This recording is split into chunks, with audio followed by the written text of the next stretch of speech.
পেও না, আমি তোমাদের সাথে আছি, আমি সব শুনি। এবং অজ্ঞ মানুষ শয়তানের কাছে পুতুলের ন্যায়, শয়তান যেভাবে চায় সেভাবেই তাকে নিয়ে খেলা করে। কেউ যদি একনিষ্ঠভাবে আল্লাহর ইবাদত করে তাহলে তার যত বড় বিপদ হোক না কেন আল্লাহ তাকে রক্ষা করবেন। আল্লাহ নিজে কি তার বান্দার জন্য যথেষ্ট নন? দুশ্চরিত্র নারী দুশ্চরিত্র পুরুষদের জন্য, দুশ্চরিত্র পুরুষ দুশ্চরিত্র নারীর জন্য, সচ্চরিত্র নারী সচ্চরিত্র পুরুষের জন্য এবং সচ্চরিত্র পুরুষ সচ্চরিত্র নারীর জন্য। তোমরা যা খুশি তা করো, তবে মনে রেখো ছোট বড় কোনো কিছুই বাদ যাবে না, সব লিখে রাখা হবে। রাসূল সাল্লাল্লাহু আলাইহি সাল্লাম বলেন, যখন কোনো বান্দা আল্লাহর দিকে দুই হাত ওঠায় তখন তিনি তা ব্যর্থ বা শূন্যভাবে ফিরিয়ে দেন না।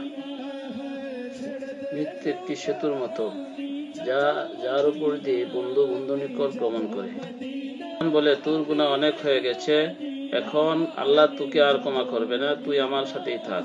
আল্লাহ বলে, হে আমার প্রিয় বান্দা, তোর গুনাহ যদি মাটি থেকে আকাশ অবধি সমান হয়, তারপরেও একবার যদি আমার কাছে ক্ষমা চাও, আমি ক্ষমা করে দিব। আল্লাহ আমাদের আমল করার তৌফিক দান করুন, আমিন।